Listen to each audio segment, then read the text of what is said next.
లేసిందే ఇది అలవాటు చేసుకోండి.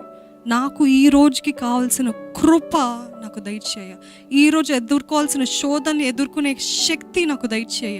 ఓనే కదా, చిన్నదే కదా అని అనుకుంటున్నారు, కానీ behind that who is that who is leading you to watch that who is leading you. More you feed your flesh, the more strong your flesh will become. The more you feed your spirit, the more strong your spirit will become.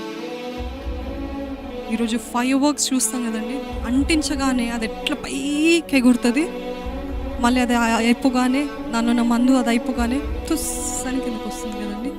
ఈరోజు అట్లనే మన పరిస్థితి. వాక్యం వినగానే ఎంతో ఉజ్జీవంగా అనిపిస్తుంది. వాక్యం వినగానే ఇది చేయాల్సిందే, కరెక్ట్గా నా జీవితం గురించి చెప్పారక్క అంటారు. చూడండి, రేపు యథావిధి జీవితమే, రేపు మామూలు జీవితమే.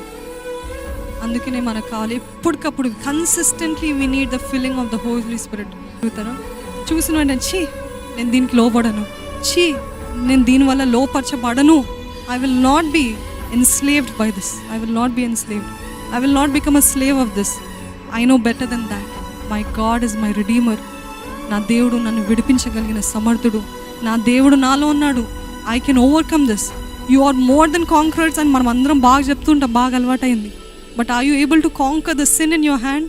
మన పాపాన్ని జయించగలుగుతున్నారా? మీ కళ్ళ ముందున్న పాపాన్ని జయించగలుగుతున్నారా? మీ చేతును మీ కంట్రోల్లో పెట్టగలుగుతున్నారా?